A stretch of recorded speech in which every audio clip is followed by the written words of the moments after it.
Graça e a paz do Senhor Jesus.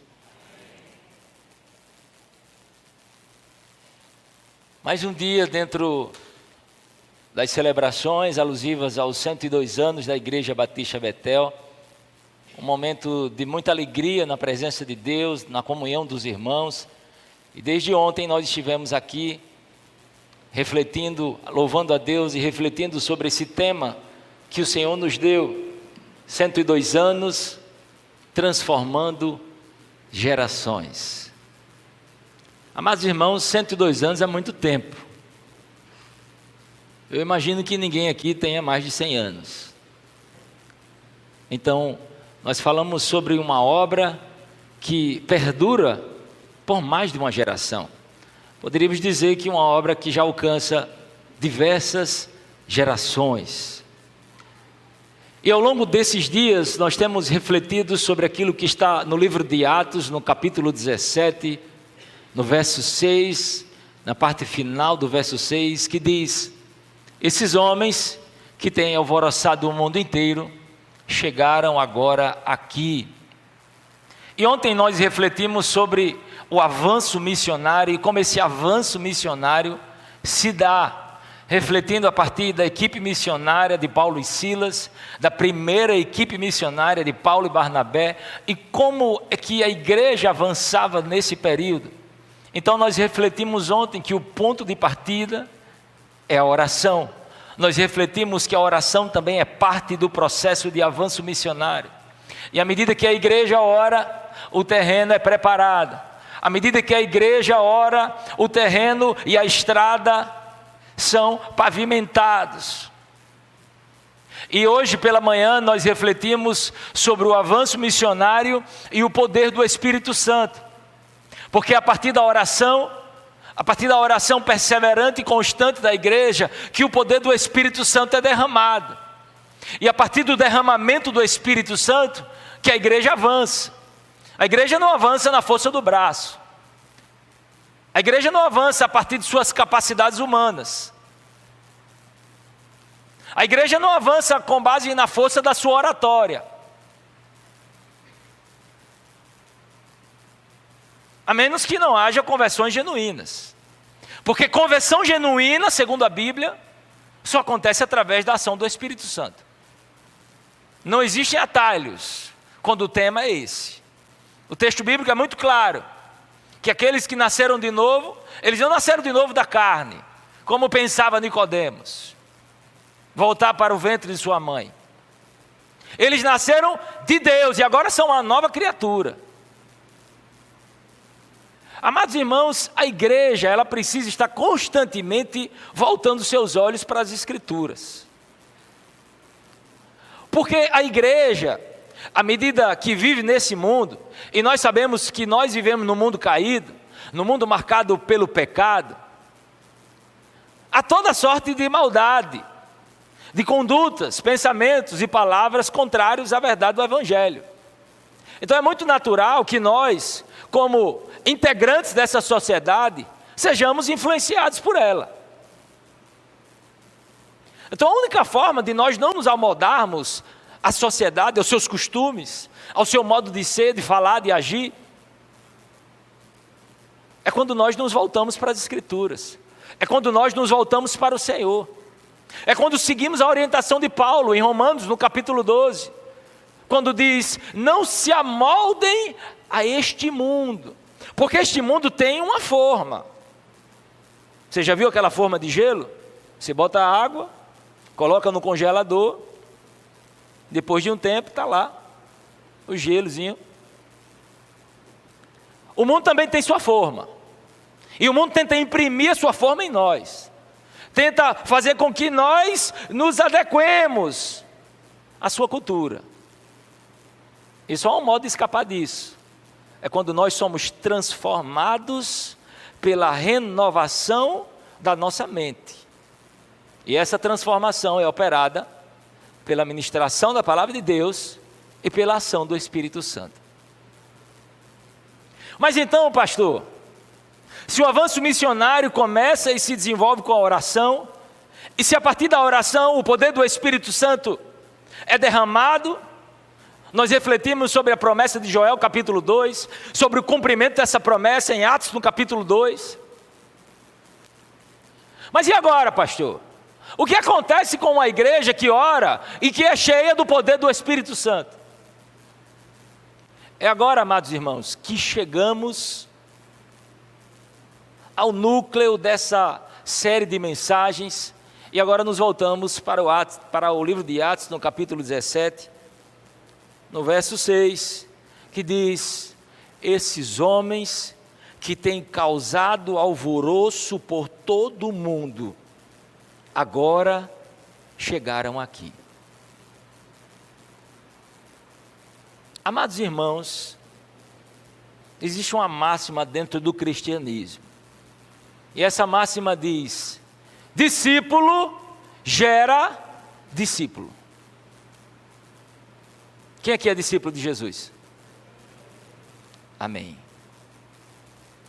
O discípulo de Jesus, ou discípula de Jesus, e eu também me incluo nisso, pergunto a todos nós: quantos discípulos de Jesus nós já formamos, desde o dia em que nós nos convertemos? Afinal de contas, discípulo produz discípulo. Esse contexto nos mostra que Paulo e Silas estão em Tessalônica. E é um costume de Paulo, sempre que ele chega em uma cidade, ele primeiro prega o evangelho nas sinagogas. Ele vai pregar o evangelho primeiro para os judeus. Mas ele prega também o evangelho para os gentios, aqueles que não são judeus. E o texto nos diz, no verso 2 do capítulo 17, que segundo o seu costume, Paulo foi à sinagoga. E por 3 sábados discutiu com eles com base nas Escrituras. Amado irmão, amada irmã, se eu e você queremos pregar a mensagem do Evangelho, nós precisamos conhecer as Escrituras. A Bíblia é o nosso alimento. São as Escrituras que falam de Jesus. E eu não posso falar, irmãos, perceba, é muito importante nós estarmos na igreja semanalmente, porque a igreja foi fundada por Jesus, e há algo de Deus nesse lugar. Quando os irmãos se reúnem, há uma atmosfera diferente. O Espírito de Deus se revela de um modo único. A palavra de Deus, ao ser ministrada, edifica os nossos corações. Tudo isso é verdade. Mas eu chamo sua atenção nessa noite. Você está aqui essa noite? Imagina que você faz uma grande refeição hoje. Você come, como diz no popular, sai de bucho cheio. Você diz: pronto, agora estou tranquilo, né? Bucho cheio. Agora eu vou só me preparar para dormir, né? Amanhã vai começar uma nova semana. Mas imagina que amanhã você não come nada. E na terça-feira você também não come nada. E na quarta também não. E nem na quinta. Piorou na sexta. No sábado também não. Mas no domingo, você vai fazer aquele prato. Muitas vezes, irmãos, isso acontece quando eu e você não nutrimos uma vida com o Senhor diária. Nós buscamos tão somente nos alimentar aos domingos, quando estaremos na igreja. Mas nos esquecemos que nós precisamos do alimento espiritual, diariamente. Jesus Cristo é o pão vivo que desceu do céu. Jesus Cristo é a água da vida, Ele sacia a nossa sede existencial. Por isso, amado irmão, amada irmã, eu e você somos chamados a conhecer as Escrituras. E a Bíblia diz que Paulo vai para as sinagogas conversar, discutir, expor, exatamente baseado nas Escrituras. Pastor, quer dizer que se eu oro e recebo o poder do Espírito Santo e falo sobre as Escrituras, quer dizer que eu já fiz tudo o que me cabia nesse processo e agora eu posso esperar o agir de Deus? É exatamente isso, meu irmão. É exatamente isso. Nós oramos, nos enchemos do Espírito Santo, e como pessoas que manejam bem a palavra da verdade, compartilhamos essa palavra. E agora, a mágica, quem faz é o Espírito Santo. E a Bíblia diz que nesse contexto, no verso 4, alguns dos judeus foram persuadidos e se uniram a Paulo e Silas, bem como muitos gregos tementes a Deus, e não poucas mulheres de alta posição. Você acha que essas foram as únicas conversões ao longo do ministério do apóstolo Paulo?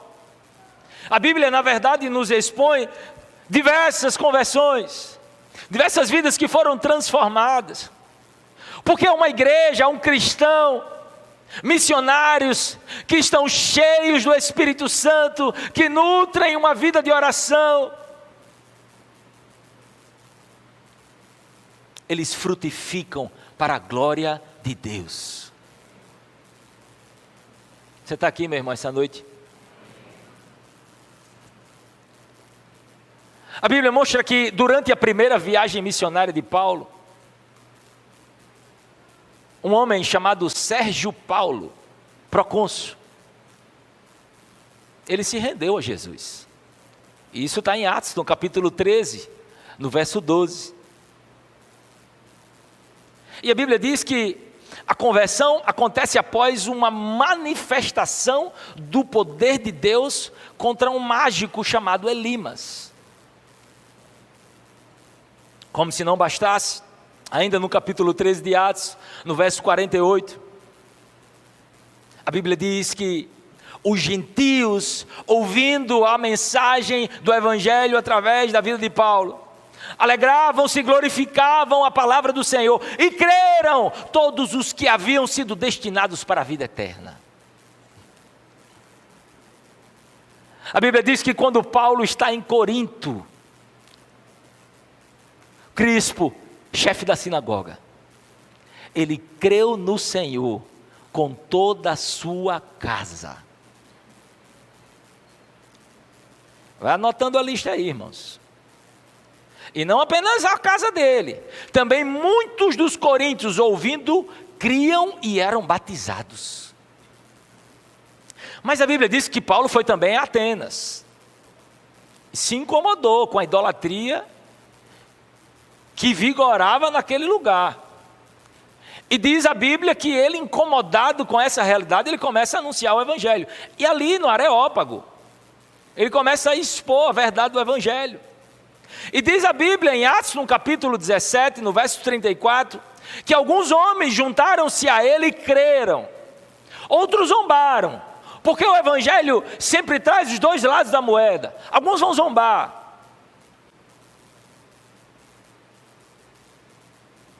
Alguns vão fazer pouco caso da mensagem do Evangelho, porque a mensagem da cruz é loucura para muitos. Mas há sempre uma porção que vai crer no Evangelho de Jesus Cristo.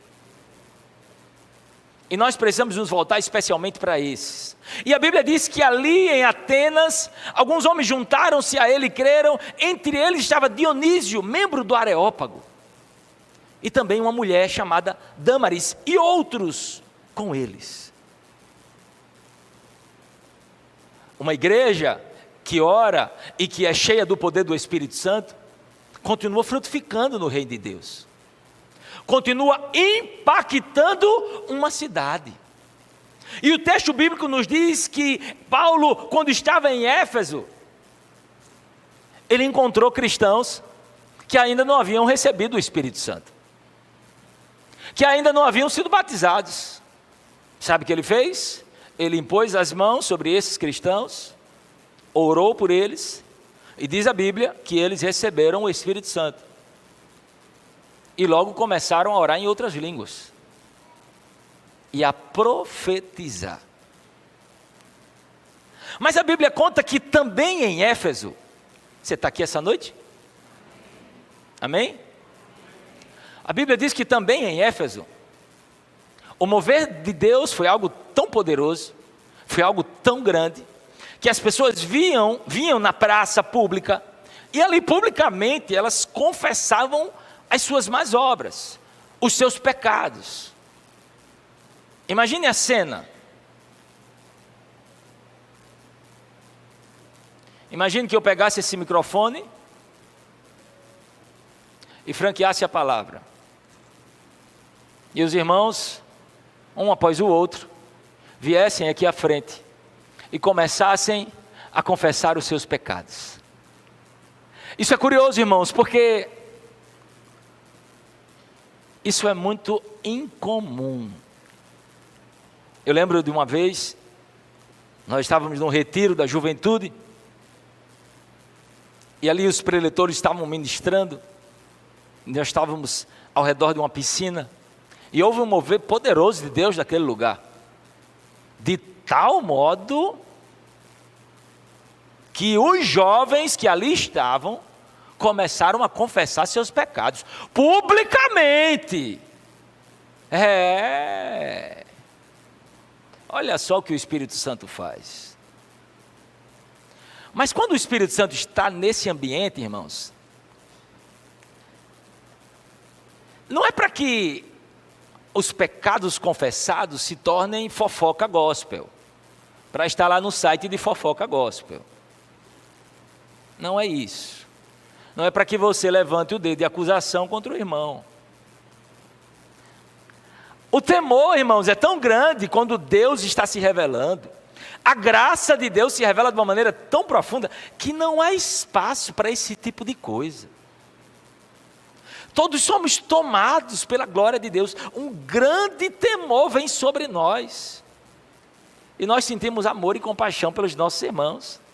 Aliás, a Bíblia diz que a mudança foi tão radical em Éfeso que aqueles que praticavam magias e tinham diante de si os seus objetos, seus livros, e por aí vai, colocaram tudo isso em praça pública para ser queimado. E quando se ajuntou todo esse material, estimou-se que esse material estava avaliado em 50 mil dracmas. Eu já comentei isso aqui, o detalhe aqui, uma dracma correspondia a uma diária de um trabalhador braçal. Se nós pegarmos o salário mínimo no Brasil, dividirmos para chegarmos ao valor de uma diária e multiplicarmos o valor dessa diária por 50 mil, nós chegaremos a um cálculo aproximado de 3 milhões de reais. Então observe que a obra que está sendo manifestada é algo sobrenatural. O dinheiro já não dita as regras, porque eu não sei se você percebeu, no nosso mundo o dinheiro dita as regras. O dinheiro orienta a tomada de decisão das pessoas. O dinheiro exerce influência. O dinheiro define quem as pessoas são. O mundo pensa assim. Para o mundo, se você tem dinheiro, você é importante. Para o mundo, se você não tem dinheiro, você não é importante. É assim ou não é, irmãos? Eu e você não pertencemos a esse mundo. Eu e você não podemos viver segundo a cultura do mundo. Eu e você não podemos medir o valor das pessoas por aquilo que elas têm. Porque é o próprio Deus quem declara o valor do ser humano. E eu e você precisamos compreender isso. E vivermos nesse mundo conforme a cultura bíblica. Amados irmãos, percebam então que há uma grande transformação, há um grande impacto social, vidas estão sendo transformadas, vidas estão sendo salvas. E quando alguém encontra Jesus Cristo, ele passa a ser o Senhor da nossa história. Perceba o que diz o verso seguinte, o verso 7 do capítulo 19.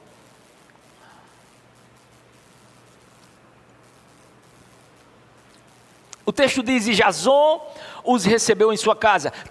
Todos eles estão agindo contra os decretos de César, dizendo que existe um outro rei chamado Jesus. Irmãos, a mensagem do Evangelho é uma mensagem poderosa. A mensagem do Evangelho diz: Jesus é Senhor. E quando a igreja se levanta declarando que Jesus é Senhor, isso vai trazer uma série de repercussões. Isso vai impactar diversas esferas da nossa sociedade. E nessa época houve um grande impacto social. Afinal de contas, quem era chamado de Senhor era o imperador. Havia inclusive cultos ao imperador. E quando os cristãos começavam a anunciar essa mensagem, dizendo: olha, César não é rei, na verdade o nosso rei é Jesus. Isso trouxe consequências gravosas para o povo de Deus. Porque eles foram acusados de subversão. Aliás, irmãos, haja criatividade para perseguir os cristãos. O que você imaginar na história da igreja aconteceu. Por exemplo, ao longo da história, os cristãos em determinado momento foram acusados de canibalismo. Foram perseguidos sob a acusação de serem canibais. Agora, você pergunta: mas pastor, qual é o contexto? Por que eles foram acusados de serem canibais? Por causa da ceia do Senhor. O pão, o cálice, representação, simbolismo do corpo, da carne de Cristo, do sangue de Cristo. Pois é. São canibais, matem os cristãos. Pois é, irmãos. Parece absurdo, mas isso aconteceu. E aqui os cristãos estão sendo acusados de agir contra os decretos de César, porque estão declarando que existe um outro rei. Então essa afirmação, irmãos, confronta todo e qualquer sistema que tenta ocupar o lugar de Deus. Você que está aqui nessa noite, eu e você somos chamados a ter lealdade com a pessoa de Jesus Cristo. Eu e você somos chamados a ser fiéis a Jesus Cristo. Todas as vezes que um sistema humano, seja lá qual for, tentar impactar, retirar, diminuir a nossa lealdade a Jesus Cristo, nós precisamos escolher a lealdade a Jesus Cristo. E muitas vezes, irmãos, isso acontece de uma maneira tão sutil. Por exemplo, a Bíblia diz que Éfeso era marcado por uma grande idolatria. E ali havia um templo de uma deusa chamada Ártemis. O Evangelho confrontou isso de uma forma muito clara, muito expressa. Sabe o que é que aconteceu? Impactou as finanças daquela cidade. Por quê? Porque a cidade também sobrevivia do comércio das estátuas da deusa Ártemis e de objetos que eram colocados no seu templo. Então a Bíblia diz que se levantou um grande tumulto em Éfeso, porque esses homens chegaram lá e começaram a anunciar a mensagem do Evangelho. As pessoas começaram a se converter. Aqueles que oferiam lucro com a idolatria, com a adoração a deusa Ártemis, ficaram preocupados. E aí a Bíblia conta, lá em Atos, no capítulo 19, no verso 24, que um ourives chamado Demétrio, que fazia miniaturas de prata, e que dava muito lucro aos artífices, ele começou a fazer uma grande confusão e um grande tumulto, por causa da vida de Paulo e de Silas, que estavam anunciando a mensagem de Jesus. Aliás, a Bíblia diz que o tumulto foi tão grande, que o verso 34 diz que eles gritaram durante cerca de 2 horas: grande é a Ártemis dos Efésios. Percebam, meus irmãos, que o Evangelho confronta a idolatria, o Evangelho confronta a injustiça, o Evangelho confronta o pecado, o Evangelho confronta a corrupção moral. Por isso que a igreja primitiva muitas vezes sofreu perseguição. Porque o Evangelho literalmente transforma cidades. A mensagem que Jesus é Rei e o Senhor das nossas vidas, veja, muitas vezes Nós romantizamos isso, nós não transmitimos a mensagem como deveria ser transmitida. Então muitas vezes as pessoas estão aceitando a Jesus como Salvador de suas vidas. É maravilhoso ter Jesus como Salvador das nossas vidas, mas nós precisamos recebê-lo também como Senhor. Porque a palavra que mais identifica Jesus no Novo Testamento não é a palavra Salvador. Soter. A palavra que mais identifica Jesus no Novo Testamento é a palavra Kyrios, que significa Senhor absoluto. Ou seja, se eu recebo a Jesus, eu preciso recebê-lo como Senhor. Em outras palavras, Jesus só pode ser o meu Salvador se antes ele for o meu Senhor. E a igreja primitiva compreendia isso e buscava viver conforme essa verdade. Tente viver como se Jesus fosse o seu Senhor, e você verá os impactos, você verá as consequências. Opa, isso aqui está em conflito com o senhorio de Cristo na minha vida. Isso aqui não é adequado. A palavra fala a esse respeito. O que é que a palavra de Deus diz? No meio de vocês nem se nomeia imoralidade. Cristão assistindo pornografia? Não cabe. Não cabe. Cristão envolvido em fofoca? Não cabe. Cristão buscando oferir renda de modo desonesto? Não cabe.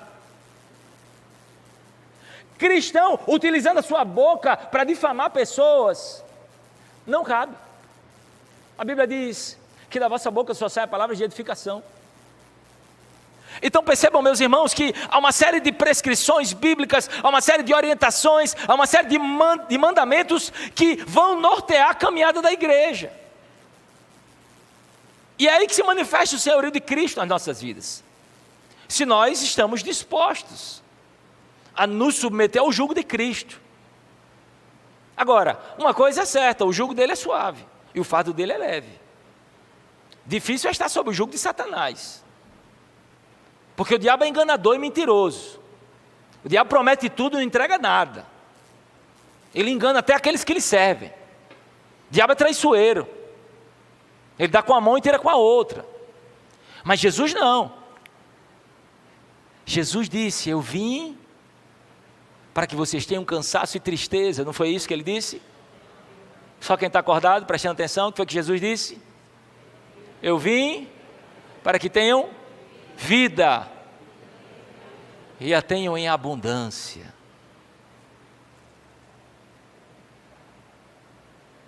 Onde o evangelho chega, irmãos, acontecem transformações. Eu já fiz menção aqui de uma grande transformação que aconteceu no avivamento do país de Gales, entre os anos 1904 e 1905. E diz a Bíblia que o evangelho se espalhou de tal maneira naquele lugar, que bares foram fechados, porque não havia mais clientela suficiente. A criminalidade diminuiu. Irmãos, como é que nós podemos dizer que o evangelho está avançando no Brasil se a criminalidade só aumenta? Essa conta não fecha. Como é que a gente pode dizer que o evangelho está crescendo no Brasil se a iniquidade só aumenta? Não fecha. Não fecha essa conta. À medida que o evangelho avança, vidas são transformadas, cidades são transformadas. A Bíblia diz: olha, o que roubava, não roube mais.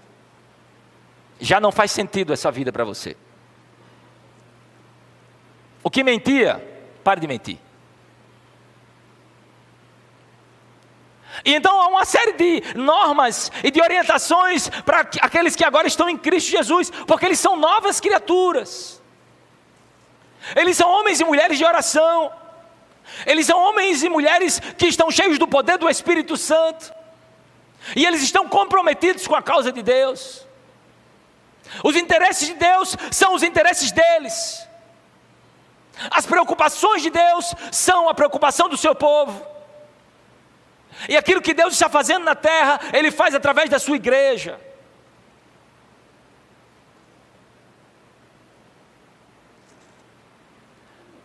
Mas em último lugar, eu chamo a sua atenção para o fato de uma igreja cheia do Espírito, ela impacta a cidade. Igreja Batista Betel. A igreja está completando 102 anos. Eu faço uma simples pergunta. Se essa igreja fosse retirada hoje deste lugar, faria alguma diferença? A Bíblia diz que o comentário desses homens em Atos, no capítulo 17, verso 6, não foi um comentário isolado. Porque quando Paulo estava em Jerusalém, judeus da província da Ásia fizeram um comentário semelhante. Lá em Atos, no capítulo 21, verso 28, eles disseram: israelitas, ajudem-nos, este é o homem, se referindo a Paulo, que ensina a todos em toda parte contra o nosso povo, contra a nossa lei e contra este lugar. A Bíblia diz que Tértulo acusa Paulo perante Félix, usando uma linguagem similar. Isso está em Atos, no capítulo 24, no verso 5. E ele diz: verificamos que este homem, se referindo a Paulo, verificamos que este homem é um perturbador, que promove tumultos entre os judeus pelo mundo todo. Ele é o principal da seita dos nazarenos. Perceba que a fama de Paulo já tinha se espalhado. Onde esse homem chegava, vixe, nada ficava como antes. Onde esse homem chegava, sinais e maravilhas aconteciam, pessoas que estavam presas a espíritos malignos eram libertas, pessoas se rendiam a Jesus Cristo. Onde esse homem chegava. E há algo interessante aqui, irmãos, porque enquanto de um lado os opositores do Evangelho estão acusando Paulo de ser um perturbador, de ser um agitador, de ser um rebelde, de ser alguém que promove a desordem, a Bíblia nos diz em Atos 19, verso 20, que dessa maneira a palavra do Senhor muito se difundia e se fortalecia. Afinal de contas, quem é que está com a razão? Percebam, meus irmãos, aquilo que os homens chamavam de perturbação, Deus chamava de expansão do Evangelho. Bendito seja o nome do Senhor. A mensagem da cruz é loucura para aqueles que perecem. Aliás, esse homem é tão caçado, que a Bíblia chega a dizer em Atos, no capítulo 23, no verso 21, que 40 homens, 40 judeus, eles juraram Paulo de morte. Eles eram fanáticos. Eles fizeram um propósito. Olha que loucura. Nós temos um propósito essa semana, com o objetivo de buscarmos a face do Senhor, de buscarmos mais de Deus. Esses homens não, eles fizeram um propósito para não comer e nem beber, até que Paulo fosse morto. Agora, eu não sei se você já foi jurado de morte ou ameaçado de morte por alguém. É uma situação terrível. Agora imagine você ser jurado de morte por 40. É para enlouquecer. Se a pessoa já não consegue dormir com uma ameaça de morte, imagine 40. É esse homem. Mas a Bíblia diz que dentro desse contexto, o Senhor está se revelando a Paulo. E dizendo: Paulo, tenha coragem, Paulo. Porque assim como você testemunhou meu respeito por onde passou, você vai testemunhar meu respeito em Roma.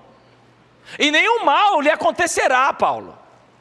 Perceba, meu irmão, minha irmã, que apesar das dificuldades se levantarem à medida que uma igreja que ora e que é cheia do Espírito Santo se move, nós temos uma garantia. Que garantia é essa, pastor?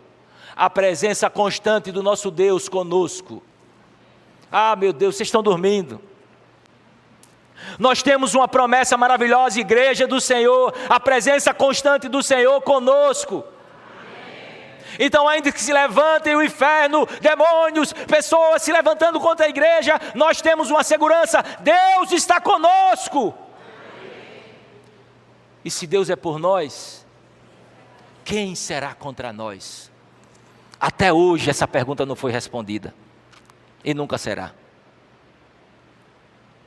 Portanto, irmãos, percebam que o cristianismo, ele não é um movimento invisível, ele não é algo que chega e diz, olha, eu vou ficar aqui, sabe, eu vou ficar aqui no meu lugar, eu não quero incomodar ninguém, não, o evangelho chega e é percebido na cidade, o evangelho chega e é anunciado na cidade, vidas são transformadas, vidas são libertas, famílias são restauradas, pessoas são despertadas. Esse é o Evangelho de Jesus Cristo. Algo curioso aconteceu aqui essa noite. No momento a energia falhou. E os irmãos logo pegaram os seus celulares, ligaram a lanterninha. E eu me lembrei exatamente desse texto que está em Mateus no capítulo 5, no verso 14, quando Jesus disse, vocês são a luz do mundo. Eu estou convencido, irmãos, que grande parte da ineficácia da igreja moderna se dá em razão dos cristãos não serem sal e luz no mundo. Amados irmãos, reflitamos. Imagine que alguém não tem acesso à Bíblia. Alguém nunca pisou numa igreja. Alguém nunca teve acesso ao Evangelho. A pessoa mais próxima, ou o crente mais próximo, ou o único crente, essa situação é uma situação hipotética. Mas o único crente que essa pessoa vai ter acesso é você. Eu pergunto, amado irmão e amada irmã, com base no nosso testemunho de fé, essa pessoa, ela vai se sentir atraída a Jesus Cristo, ou vai sentir que Jesus Cristo não tem nada a oferecer a ela? Percebam, amados irmãos, que quando Jesus nos ensina esse importante princípio, Ele está dizendo algo para nós. A luz, irmãos, a luz não fala, a luz só brilha. E Jesus diz, vocês precisam brilhar no meio das trevas. O mundo é repleto de trevas, mas à medida que Cristo habita em nós, à medida que nós caminhamos a estrada da oração, à medida que o poder do Espírito Santo é derramado sobre nós, a luz de Cristo começa a brilhar. Porque agora nós vamos caminhar como Paulo declarou em sua carta aos Gálatas. Ele disse, já estou crucificado com Cristo. Agora, vivo não mais eu, mas Cristo vive em mim. E a vida que agora vivo-a pela fé, no Filho de Deus, que me amou e se entregou por mim. Perceba, meu irmão, que esse é o ponto, é o núcleo da vida cristã, é quando nós compreendemos que Cristo precisa reinar em nós, que nós comecemos a tomar a forma de Cristo, que o perfume de Cristo, e não nosso, seja sentido. Que a nossa beleza não seja apenas exterior. É importante, irmãos, cuidar do corpo. Os irmãos hoje fazem muitas coisas, né? Para cuidar do corpo, para manter uma boa aparência. Está tudo bem, isso não é pecado não. Dentro de um equilíbrio, é claro. Mas nós precisamos, irmãos, cultivar a beleza interior. Nós precisamos manifestar o fruto do Espírito Santo. Porque essa é uma evidência de que o Espírito de Deus de fato está habitando em nós e está trabalhando em nós, está nos transformando. Eu lembro que certa vez eu olhei para uma irmã e a irmã estava diferente, estava mais amável. Eu disse, ô irmã, o que foi que aconteceu? Que você está com uma cara mais amável? O que foi que você fez? E ela disse, eu estou mais perto do Senhor. Aí eu disse, Deus seja louvado. O coração alegre aformoseia o rosto. É o que diz a Escritura. Portanto, irmãos, uma cidade, ela não pode ignorar uma igreja que vive o Evangelho. Uma cidade não pode ignorar um cristão que vive o Evangelho. Porque, como disse, do que aconteceu em Atenas, a Bíblia diz que quando Paulo chegou em Atenas e viu aquela idolatria, centenas de deuses, começou a dar um embrulho no estômago dele. Ele começou a ficar perturbado no seu espírito, com tamanha idolatria. E quando eu e você vemos pessoas distantes de Jesus, qual é a nossa reação, amados irmãos? Eu e você precisamos sentir as dores de Deus. Eu e você precisamos sentir os anseios de Deus. Eu e você precisamos estar alinhados com a nossa mente e o nosso coração ao Senhor, para que em unidade, no poder do Espírito Santo, possamos fazer a diferença nesse mundo. Eu finalizo, irmãos, e aqui já convoco os irmãos do louvor.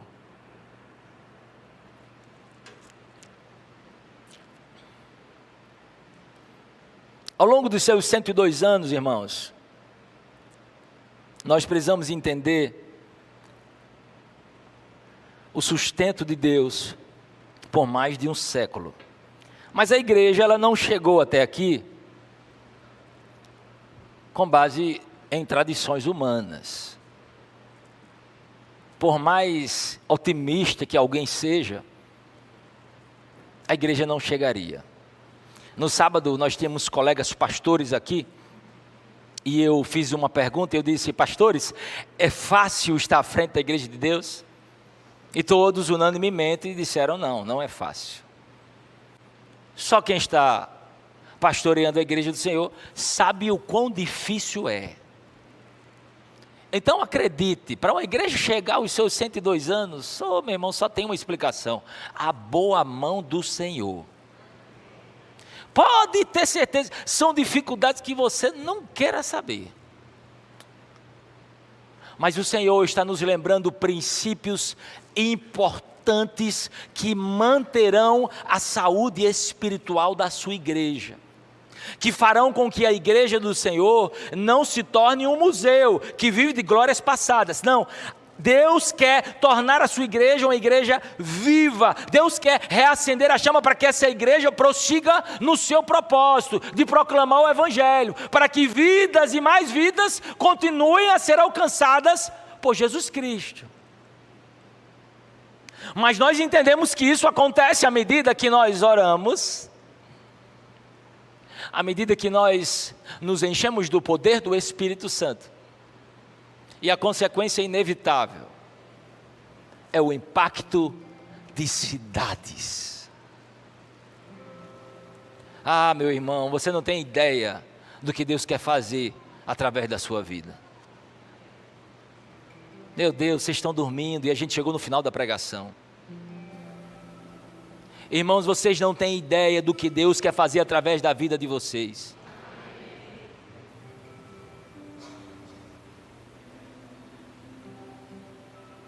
A minha oração é que o Senhor coloque em nós um anseio pela sua presença, porque esse é o ponto de partida. Se Deus atrair você até o lugar secreto, eu estou satisfeito. Se Deus atrair a sua igreja ao lugar secreto, eu estou satisfeito, porque eu sei que há um desencadeamento lógico a partir deste movimento. Quando eu e você nos voltamos ao Senhor em oração, é um caminho sem volta. Porque à medida que você buscar o Senhor, Ele derramará o seu Espírito em você. E depois que o Espírito de Deus for derramado sobre a sua vida, você nunca mais será o mesmo. Você nunca mais será a mesma. Nunca mais. Você olhará para as pessoas não mais de um modo carnal. Paulo falou sobre isso. De agora em diante não olhamos mais para as pessoas do ponto de vista carnal. Porque quando estamos cheios de Deus, nós não olhamos mais para as pessoas dessa maneira. Nós passamos a olhar para as pessoas através das lentes de Deus, através dos óculos de Deus. Olhamos para uma pessoa e Deus começa muitas vezes a ministrar o nosso coração. Deus começa a falar ao nosso coração sobre aquela pessoa. Oh, meu irmão,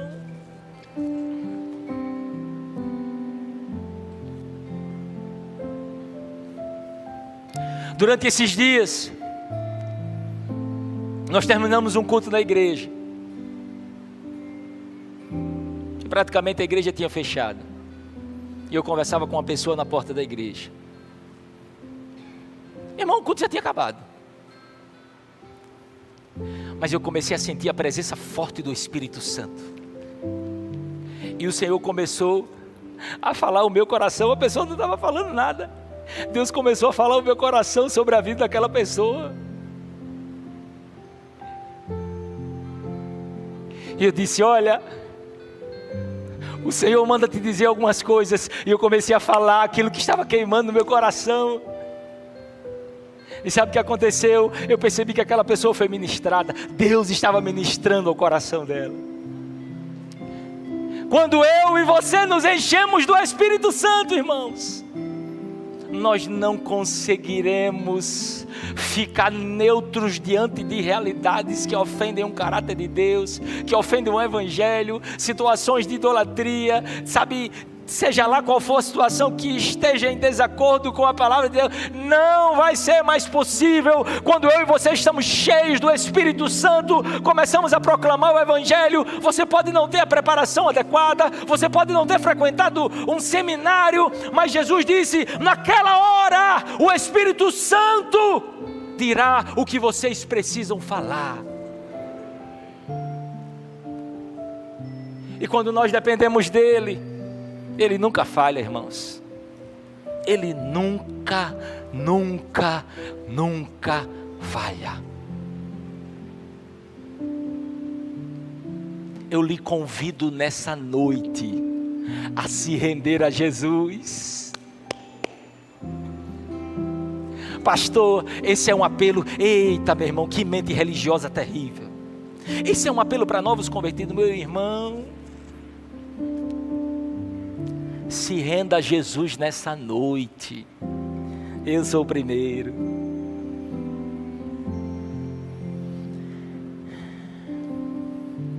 Se você também deseja se render a Jesus, se ajoelhe onde você está. Se você não pode se ajoelhar, irmão, pode ficar sentado ou em pé. Deus está vendo. Deus contempla o seu coração.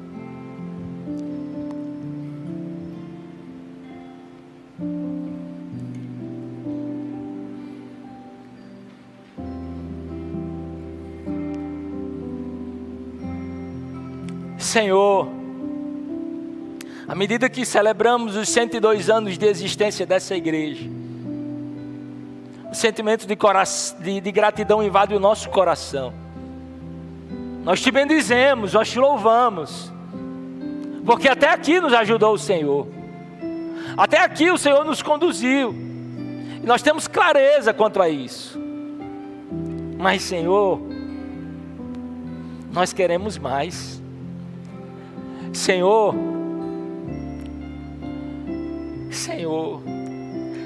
há uma fome e uma sede no nosso coração. Oh, Espírito de Deus, nós te sentimos nesse lugar. Sentimos o teu cheiro, Espírito Santo. O Senhor é bem-vindo aqui. Tenha liberdade no nosso meio. Visita cada um dos teus filhos que estão aqui nessa noite. É o Senhor quem traz vida à tua igreja. A igreja te pertence. Nós somos servos, mordomos. Tenha misericórdia de nós, Senhor, porque somos falhos. Mas, Senhor, o nosso clamor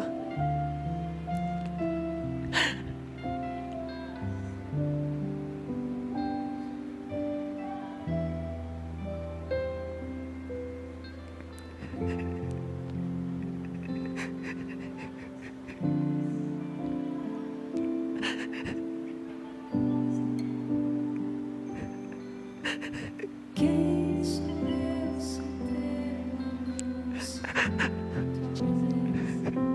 tua presença, Senhor, é o que me basta. Quem sou eu sem ti, Jesus? Quem sou eu sem ter tua presença é o que me basta. Quem sou eu sem teu amor, Senhor? Tua presença, Senhor, é o que me basta. Quem sou eu sem teu amor, Senhor? Se eu não tenho a ti, não tenho nada eu serei sem ti, sem só tua presença,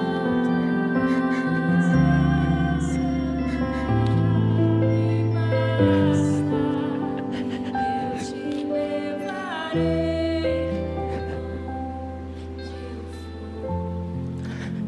Se eu não tenho a ti, não tenho nada eu serei sem ti, Senhor. Só tua presença é o que me basta. Eu te levarei por onde eu for.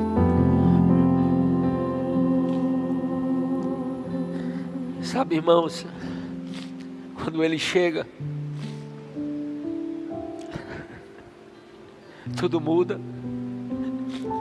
Quando ele chega, as palavras não são suficientes.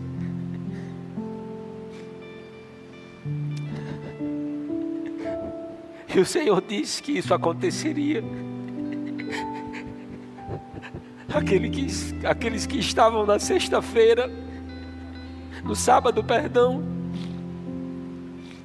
no encerramento da semana de oração e jejum,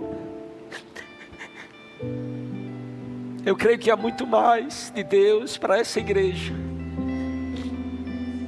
Mas o Senhor falou, e todos que estavam aqui são testemunhas disso. O Senhor falou que derramaria do seu Espírito. E Deus começa a selar nessa noite a palavra que liberou. Porque Ele é fiel e cumpre tudo que falou. Senhor, aqui está a tua igreja. O Senhor conhece no íntimo cada pessoa aqui. O Senhor conhece as nossas virtudes, porque foi o Senhor que nos deu. O Senhor conhece as nossas falhas. Nos ajude, Pai, quanto a elas. Mas nós oramos, Senhor, para que o Senhor nos conduza como igreja. Nós oramos para que o temor do Senhor invada os nossos corações. Nós oramos para que não possamos tratar o Senhor como uma pessoa qualquer. Que possamos dar honra ao Senhor não apenas no domingo, mas em todos os dias da nossa vida. Que possamos elevar o Senhor ao mais alto lugar das nossas vidas, em tudo que fizermos. Ó Senhor, a nossa oração é que o Teu Espírito seja derramado sobre cada vida aqui presente. Porque quando o Senhor nos toca, Pai, já era. E nós oramos, Pai, para que Teu Espírito toque cada família aqui representada. Deus, visite os filhos pródigos. Visita aqueles que estão distantes, Senhor. E assim como trouxeste de volta aquele filho pródigo, traz de volta esses também, Senhor. Porque eles te pertencem, Senhor. Eles estão iludidos com as seduções deste mundo. Mas não há nada melhor do que estar vindo à Tua presença. Abençoa a tua igreja, continua sustentando a tua igreja.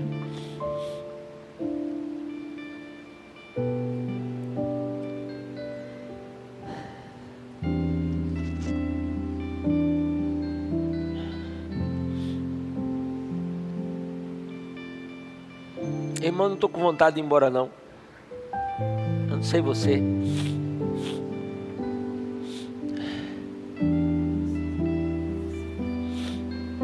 Então vamos louvar o Senhor.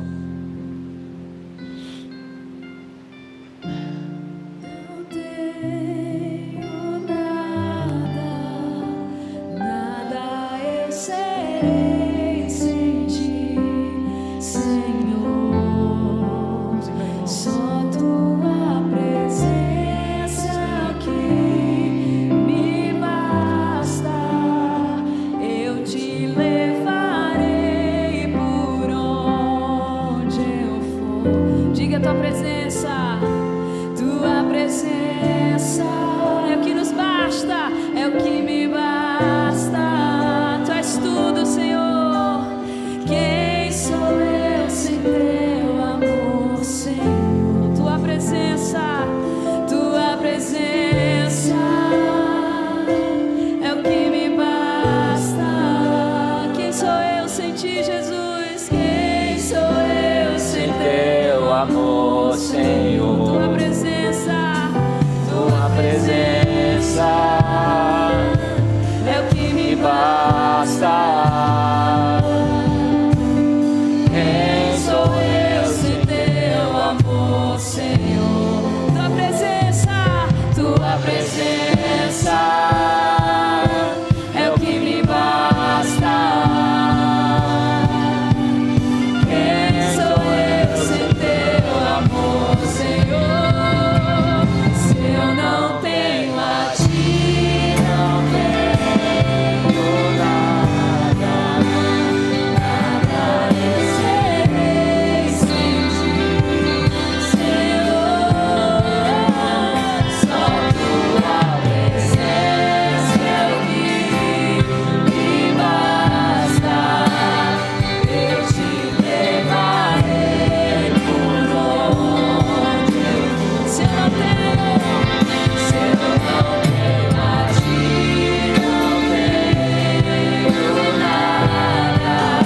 nada eu serei sem ti, Senhor. Só tua presença é o que me basta. Eu te levarei por onde eu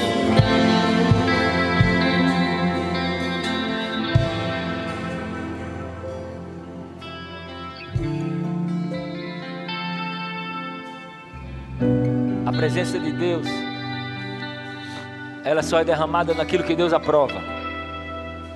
Lembrei da palavra do pastor Daniel, quando o povo todo estava reunido e Deus fez cair fogo do céu consumindo o sacrifício.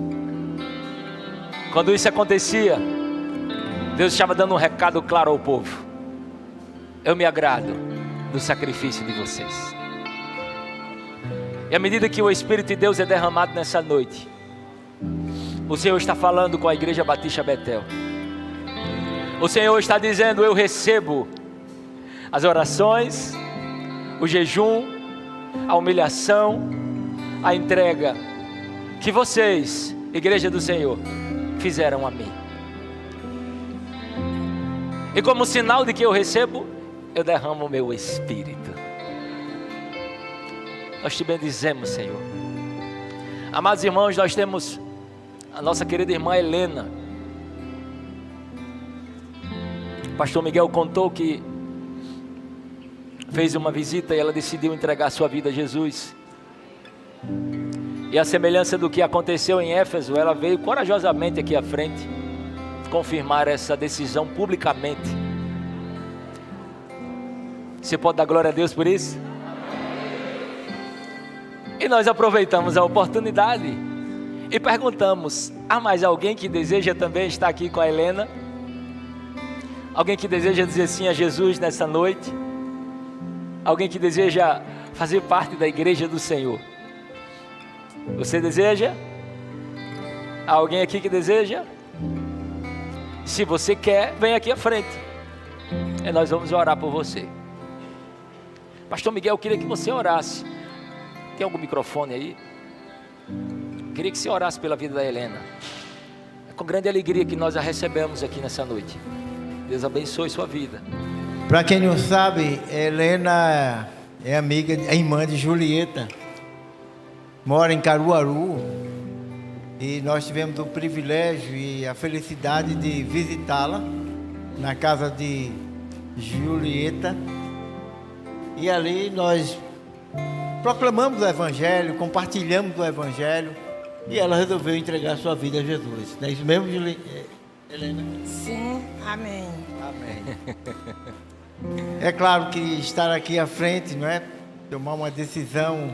E nós trouxemos a Helena aqui para ela exatamente dizer diante da igreja, não é? Que recebeu Jesus como Senhor e Salvador. Gente, o pastor tem pregado sobre a necessidade de orarmos, da necessidade de nos enchermos do Espírito. Mas nós, cada um de nós, precisamos fazer a nossa parte. Pregar o Evangelho, em tempo e fora de tempo, como a palavra de Deus nos ensina. E por isso, Helena está aqui hoje. Porque numa tarde de visita, a gente chega ali e compartilha o Evangelho. E o Espírito Santo faz a obra. Amém. Só Ele. Eu poderia passar uma semana toda conversando com Helena. Mas quem faz o trabalho no coração, quem convence o homem do pecado, da justiça e do juízo, é o Espírito Santo. Então vamos orar por Helena nesse instante. Pai de amor, nós te agradecemos, Senhor, pela vida da tua filha. Amém. Que corajosamente vem aqui diante da tua igreja, do teu povo, Amém. Diante da tua presença, Senhor, dizer que o Senhor é Senhor da vida dela também. Amém. Não só Salvador, mas Senhor. E ela deseja, Senhor, continuar te servindo, adorando na beleza da santidade. Que a tua igreja continue orando para o fortalecimento da sua fé. E que ela também se torne uma ganhadora de alma, para a honra e glória do teu santo nome. Amém. Esse é o nosso desejo, Pai. Abençoa grandemente tua filha. Não permita que o diabo tenha nenhuma influência na vida dela. Amém. Mas sim que teu Santo Espírito possa tomar conta da vida dela em todos os momentos de sua vida. É o que te peço e agradeço em nome de Jesus. Amém. Deus abençoe, Helena.